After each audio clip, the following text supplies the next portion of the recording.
Assalamualaikum warahmatullahi wabarakatuh. Oke, berjumpa lagi dengan Pangipul Servis. Hari ini kita mendapatkan sebuah pasien, yaitu motor Vario 125 speedometer tidak bisa hidup. Oke, langsung saja kita nyalakan. Oke, mesin menyala,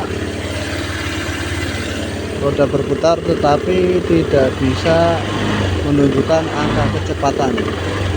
Oke, langsung saja kita tengok di sini. Oke, perhatikan di sini teman-teman. Di sini ada sebuah kabel, yaitu menuju sensor kecepatan. Di sini letak sensor kecepatan dan kondisinya itu terputus ya, bisa dilihat.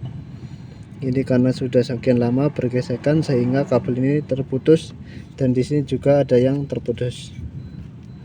Nah, di sini nanti akan kita sambung dan kita perbaiki, semoga bisa normal kembali. Oke, itu saja, semoga bermanfaat. Terima kasih. Wassalamualaikum warahmatullahi wabarakatuh.